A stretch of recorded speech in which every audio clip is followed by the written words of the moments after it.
रेत की मछली पार्ट 36। जब जीवन का ही अर्थ खो चुका हो, इन शब्दों का अर्थ खोजना व्यर्थ है। कागज जो का त्यों बिना पढ़े मैंने शंकर भाई को लौटा दिया।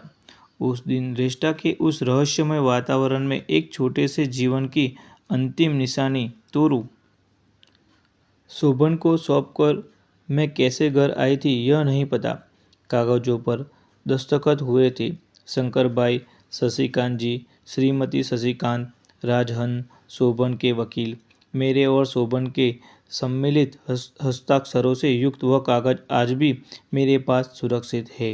कानून की नीरज शर्तें किस तरह एक जीवित ईका को अपने आप में लपेट लेती है, यह मुझको अब मालूम हो सका।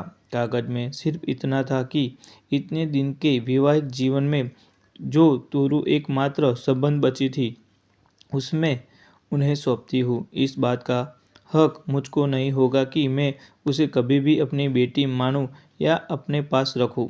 साल में एक बार उसे देखने की अनुमति होगी, लेकिन बिना यह बताए हुए कि मैं उसकी माँ हूँ। मिलने का स्थान और समय शोभन की अनुमति से तय होगा। थोड़े से बारी बारी क्षणों में सब कुछ समाप्त हो गया।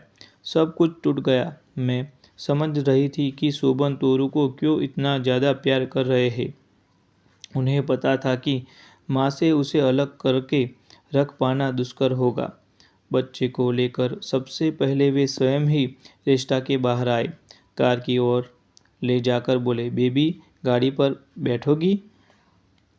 तोरू खिल गई। तुम्हारी गाड़ी है पापा? हाँ बेटे, मेरी भी तेरी भी। बैठोगी ना गाड़ी पर? कहते कहते उन्होंने कार का दरवाज़ा खोल दिया। तोरू पक्षी की तरफ फुदक कर अंदर चली गई और अंदर से आवाज़ देती हुई बोली, तुम भी आओ ना पापा। मम्मी तुम भी आओ ना। एक गहरे सन्नाटे के बाद आशंकित तोरू ने फिर पूछा, मम्मी रोती क्यों है पापा? किसी ने कुछ जवाब नहीं दिया। जवाब दिया भी क्या जा सकता था।